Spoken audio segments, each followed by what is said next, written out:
talk about, and we were just talking about it before with the car show coming up and how it's benefiting people, and we want to bring in Aaron and Bruce Wilson. They have created what is called QR code ID. You can see on the shirts. Now, this is a really good idea, an interesting idea. Now, as it's turned out, our theme for the program today has been kind of on seniors and such. The work that you do, Miles McNamara being on, Scott's old. That's all we're doing. No, I'm kidding. I'm kidding, Scott. I'm kidding, Scott. But you have got a very interesting idea, and I want, Aaron, for you to talk about the idea and what you did and how you came up with it. Well, my son has moderate to severe autism, and he's been lost a couple times. So we were thinking of a way to help people who, when they become lost and they don't have the language to go up to someone and ask for help, and to give their contact information, how we can communicate for them. And so we came up with the idea of putting QR codes on shirts and pins. They can be scanned by a smartphone, or you can go to the website and manually enter the number that goes with it to get to the profile that contains the contact information, emergency information, and also behavioral information. Yes, I think that's such a brilliant idea. And you can put in things in real time. So if you're at the beach or something and your loved one gets lost, you can say, you know, we're at lifeguard number 2, and you know, our son just wandered. My wife's running around looking for him, but I'm right here. Please bring him to us. Or here's the telephone number. Oh, so you as the parent puts in the information of where you are, so then the person who finds them knows where to go.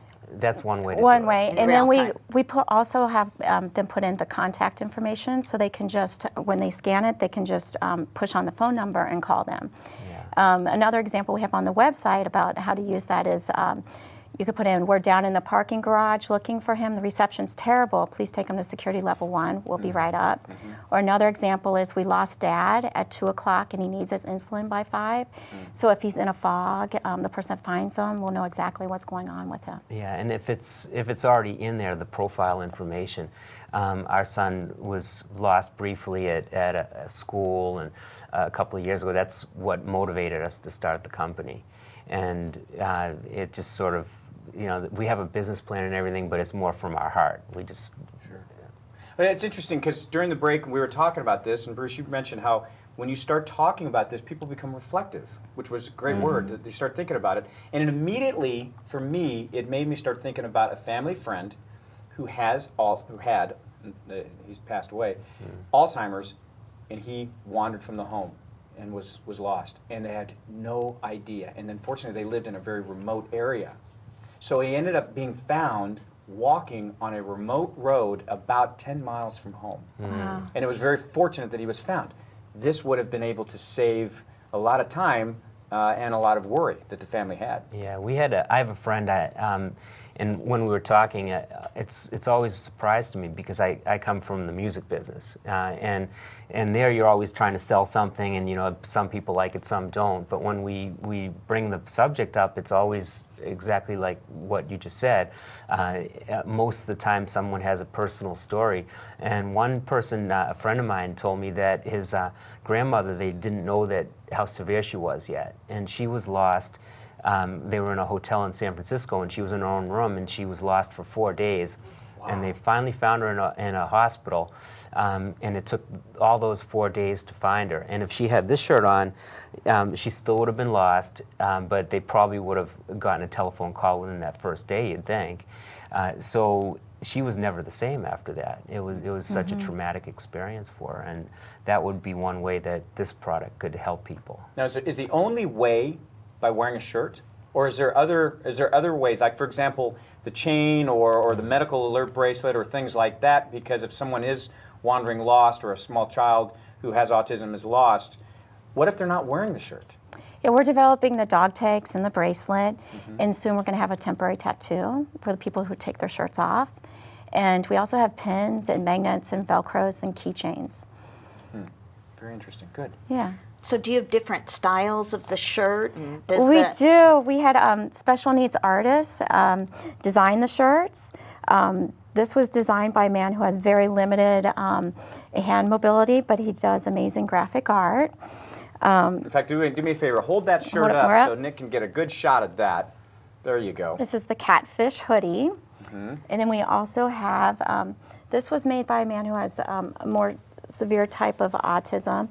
He's about 18 or 17. Something like I love Yeah. that you did that. I read about that, and I think that that's so heartwarming that you had special needs individuals design these shirts. I think that is awesome. And so many of Thank you. people with these needs are extremely talented artists, and we have some other people we're in conversations with right now that are really going to expand the product. And we also have just the codes can be sent on vinyl and put onto people's existing things, because a lot of people, particularly with autism and stuff, have their favorite shirts that they'll only wear, and so we can put our codes on their things. So that Right, or I called my cousin last night because her son, who I call my nephew because we're like sisters, has autism. And I said, go on this website and tell me what you think. And she said, anything like this always helps, because there's always the fear that your child will wander off. But she was just so impressed with this. And it's awesome. And she was saying about the bracelets. I said, what about a bracelet? She said, kids with autism sometimes they'll try to rip off the bracelet or something hanging. Well, our Yeah. son, He won't wear a bracelet or a lanyard or anything like that. He has a lot of sensory issues. yeah, but and it took him a year or so to keep his shirt on, and so but now he always has his shirt on. It's no problem for him at all.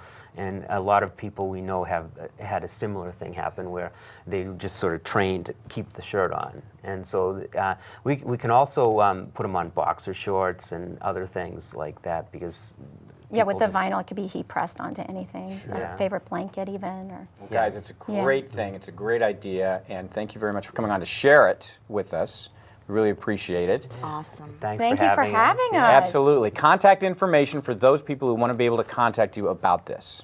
QRcodeID.org. That's simple enough. Very simple. Very yes. good. And as always, scvtoday.com will direct you over to QRcodeID.com. Guys, thank you very much. Thank you. That's our program. What'd you think? I had a great time. It's always fun. It is. Isn't it always fun? It is. Thank you very much for sharing a part of your day with us. We hope you have a good rest of your day.